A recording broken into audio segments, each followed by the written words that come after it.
Baik, saya akan melanjutkan materi selanjutnya yaitu terkait distribusi peluang diskrit.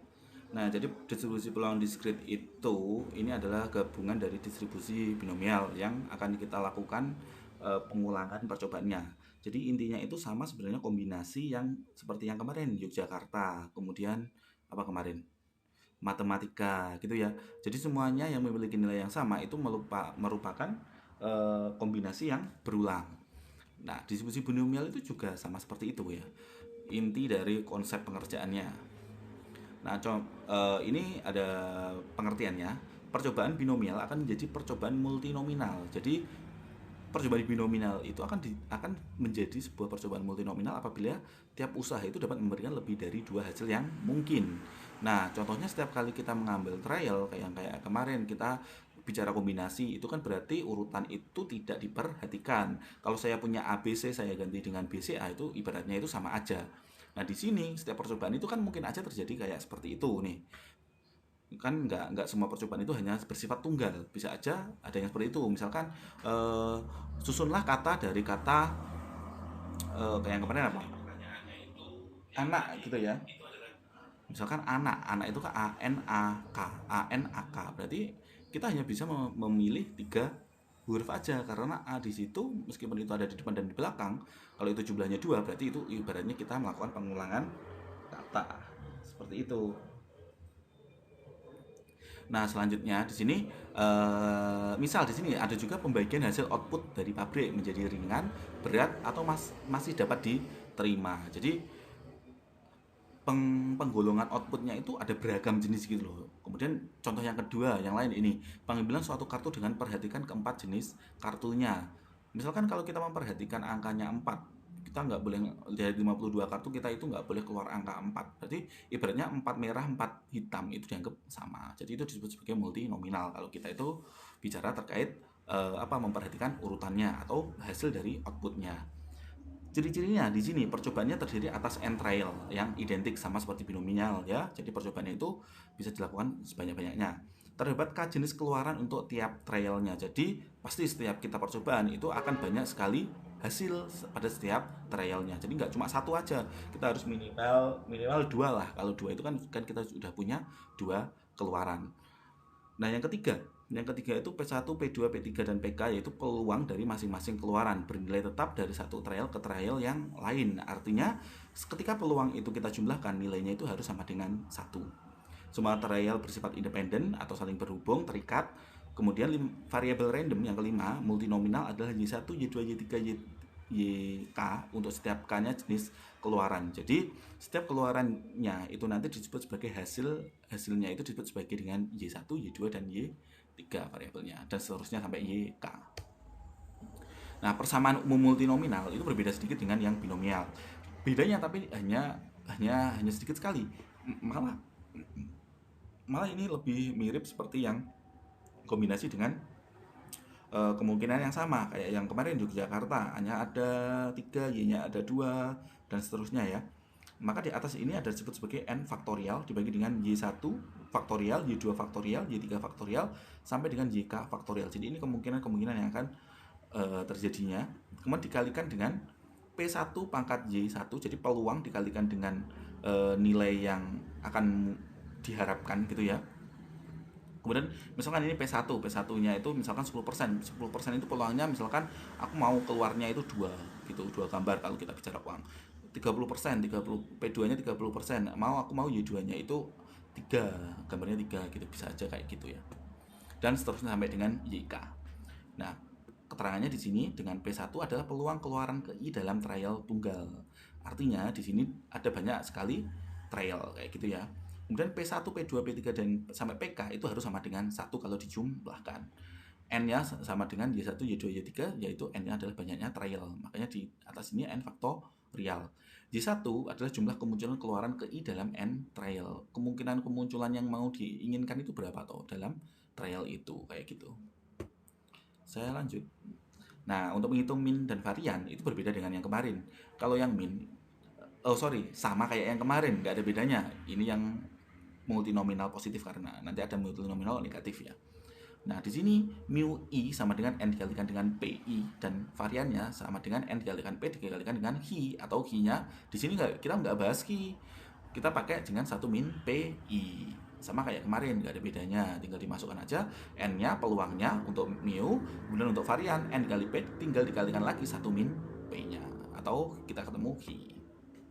Contoh nih, sebuah penelitian menunjukkan bahwa 10% monitor komputer memberikan radiasi tinggi, 30% sedang dan 60% rendah. Bila diambil sampel secara acak 40 monitor dari sebuah populasi amatan, hitunglah A yang pertama, peluang bahwa 10 monitor memiliki radiasi tinggi. Jadi dari 10 monitor yang memiliki radiasi tinggi, itu tadi kan kita ambil 10 monitor. Padahal yang di atas yang memiliki radiasi tinggi itu adalah 10%. Kemudian yang A2 atau 10 sedang, yang sedang 30%, berarti dari 30% kemungkinan kita dapatnya 10 gitu loh maksudnya. Kemudian yang kedua itu 20 rendah. Dari 60% kemungkinan rendah kita bisa mengambil 20 monitor. Nah, peluangnya berapa? Yang kedua, kita menghitung rata-rata dan variansi jika radiasi monitor dengan radiasi tinggi dari 40 monitor yang terpilih sebagai sampel yang udah kita ambil itu tadi. Nah, cara ngerjainnya juga gampang aja, tinggal dijadiin satu. Nih, lihat. Nah, sehingga peluangnya di sini kita dapat menghitungkan kayak gini. Peluang 10, 10 dan 20. Artinya di sini adalah 10 kemungkinan terambil yang tinggi, 10 kemungkinan terambil yang sedang, 20 kemungkinan yang terambil yang rendah. Itu sama dengan sampel 40% dibagi dengan 10%, 10 faktorial dibagi dengan 10 faktorial dikalikan dengan 20 faktorial. Atau ini bisa dicoret ya, 20 faktorial dengan 40 faktorial tinggal 40 kali 30 kali dan seterusnya sampai 21 faktorial dibagi dengan 10 faktorial dikalikan dengan 10 faktorial. Nah, kemudian ini dikalikan, ini bicara kombinasi berulang ya, sama kayak yang kemarin, dikalikan dengan peluang persentase tinggi itu 10%. Dari 10% itu kita mengambilnya adalah 10 kejadian. Jadi 10% pangkat 10. Selanjutnya 30%. 30% yang ini adalah 30% kemungkinan sedang. Dan kita berharap 10 apa di sini? 10 terambil. Nah, kemudian dikalikan dengan 60% atau 20 yang terambil dari 60%. Kalau kita hitung itu sama dengan 0,00054988. Jadi probabilitasnya itu ya, hitungnya seperti biasa, boleh pakai kalkulator. Nah, yang B, hitung rata-rata dan variannya. Untuk menghitung rata-rata, nah ini cuma dikasihkan rata-rata di P1. Di sini ada I sama dengan 1 atau 40 dikalikan dengan 10% atau sama dengan 4. Kalau kita bicara P2 ya 40 dikalikan dengan 10% karena yang P2-nya itu 10. Tapi kalau kita bicara dengan P3 berarti PN dikalikan P itu sama dengan 40 dikalikan dengan 20 atau di sini sama dengan 4 kali 2 8% gitu ya. Untuk variansinya itu sama dengan N dikalikan PI dikalikan dengan 1 min P. Tergantung P-nya. Kalau P-nya itu P1 berarti ini 10, kalau P2 ini 10 lagi, kalau P3 itu 20. Tinggal dimasukkan di sini. Jadi 40 dikalikan 20 dikalikan dengan 1 min 20% atau sama dengan berapa? Tinggal dihitung seperti itu aja. Nah, selanjutnya ada yang disebut sebagai distribusi binomial negatif. Nah, percobaan binomial negatif ini ingin mengetahui peluang bahwa sukses ke R terjadi pada usaha ke X. Jadi suksesmu ke berapa itu merupakan usahamu ke berapa. Sehingga distribusi binomial negatif ini merupakan banyak usaha yang berakhir tepat pada sukses ke R-nya. Ciri-cirinya di sini kondisinya umum atau identik dengan distribusi peluang binomial yang semestinya atau sebelumnya. Yang kedua, pengecualian pada perubahan definisi variabel Y. Di sini Y akan kita jadikan sebagai jumlah trial. Kalau tadi kan N sebagai jumlah trial. Nah, sekarang adalah Y disebut sebagai jumlah trial yang diperlukan untuk memperoleh keluaran si S atau suksesnya pada percobaan ke I atau trial ke I atau YI-nya gitu ya. Nah, persamaan umum binomial negatif itu sedikit berbeda dengan yang positif. Di sini kalian menghitungnya persamaan umumnya yaitu PY-nya di sini atau sama dengan Y-1 dibagi dengan R-1 sama dengan P pangkat R dikali dengan Q pangkat Y-R. Untuk Y sama dengan R plus 1, R plus 2. Dengan P-nya di situ peluang sukses dalam trial tunggal Q sama dengan 1 min P, dan Y-nya di sini jumlah trial yang diperlukan untuk memperoleh keluaran S untuk sukses ke I. Nah, selanjutnya untuk menghitung varian di sini sedikit berbeda juga, yaitu sama dengan mu I sama dengan atau mu sama dengan R dibagi dengan P, dan variansinya sama dengan R dikali Q dibagi dengan P kuadrat. Caranya sama, tinggal dihitung aja R-nya berapa dibagi dengan P, dihitung ketemu jawabannya gitu aja. Kemudian yang variansi juga gitu aja, R dikalikan Q dibagi dengan P kuadrat. Selanjutnya ini ada contoh. Untuk memasang baut digunakan sebuah peralatan elektrik dengan tingkat keberhasilannya itu adalah 0,8 setiap 1 detik.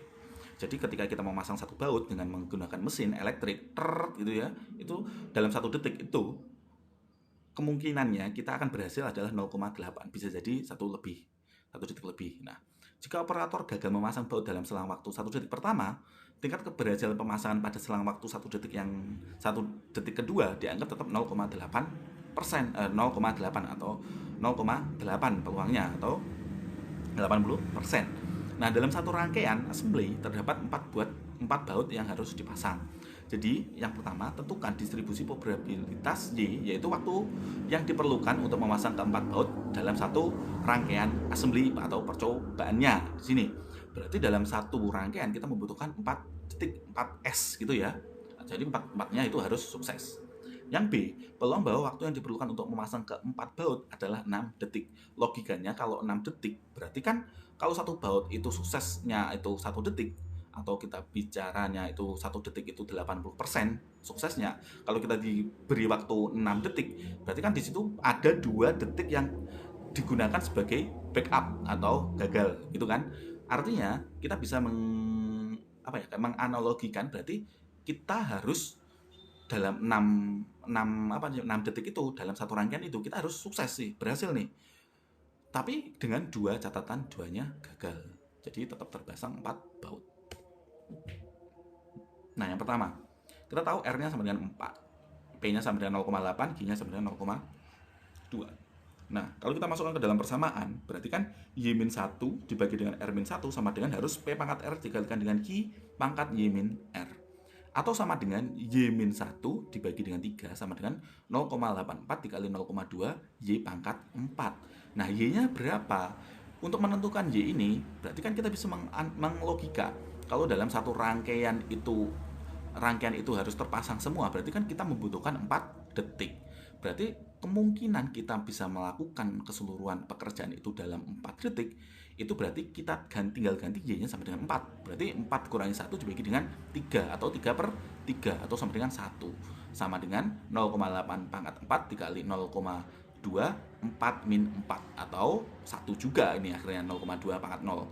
Sama dengan 0,8 pangkat 4. 0,8 pangkat 4 itu kalau dihitung itu sama dengan 0,4096, atau sekitar 40% kemungkinannya. Itu ya. Ini bisa dihitung sendiri. Yang B, waktu yang diperlukan untuk 6 detik. Nah, 6 detik ini seperti yang saya jelaskan tadi. Untuk memasang 6 berarti dalam satu rangkaian yang terdiri dari 4 baut, berarti setidaknya kita itu harus 4-4-nya itu berhasil dan 2-nya itu kita gunakan dengan kesalahan gitu ya. Bisa jadi yang satu berhasil, kemudian percobaan kedua gagal, berhasil lagi, berhasil, kemudian gagal, berhasil lagi. Sekarang didapat sama dengan Y-nya sama dengan 6. Tinggal gitu aja. Maaf ya, di sini agak rame di rumah saya. Ini sama dengan 6 min 1 dibagi dengan 3 sama dengan 0,8 pangkat 4 dikali 0,2 6 min 4 pangkat 6 min 4. Kalau dihitung sama dengan 0,16384. Itu ya. Nah, ini ada studi kasus yang ke-8. Pada pelemparan koin yang dilakukan berulang kali, bagaimana distribusi probabilitas mendapatkan gambar setelah 2 kali pelemparan. Jadi setelah 2 kali pelemparan, dalam kasus ini berarti R kita sama dengan 2. Sehingga kita dapat menggunakan fungsi kombinasi yang kemarin untuk menghitung probabilitasnya. PY sama dengan Y-1, 1, ini kombinasi Y-1 dikalikan dengan setengah pangkat 2, setengah pangkat Y-2. Ingat, Y di sini kita bicara negatif, Y di sini adalah banyaknya percobaan. Nah, banyaknya percobaan berulang kali, ingat, banyaknya pelemparan koin yang dilakukan berulang kali. Nah, setelah 2, berarti setelah 2, ya kan? Setelah 2. Dalam kasus ini R-nya 2, berarti berulang kalinya itu berapa? Coba, ini nggak ada jawabannya, kalian tentukan sendiri Y-nya. Kalian mau percobaan 10 kali, berarti Y kalian tinggal dikalikan dengan dikurangi, Y kalian ganti dengan 10, berarti 10 min 1, 1 kombinasinya 10 min 1 berarti 91, dikalikan dengan setengah pangkat 2, setengah pangkat 10 min 2 atau setengah pangkat 8, gitu ya. Jadi probabilitasnya tinggal dihitung berapa banyak pengolahan itu dilakukan. Kira-kira materi kita sampai sini. Untuk distribusi multinominal ada yang positif dan negatif. Barangkali ada yang ditanyakan, monggo silahkan. Untuk durasinya saya buat juga tidak terlalu panjang, sejelas-jelas mungkin. Apabila ada yang ditanyakan, silahkan grup di WA ya. Terima kasih atas perhatiannya. Wassalamualaikum warahmatullahi wabarakatuh.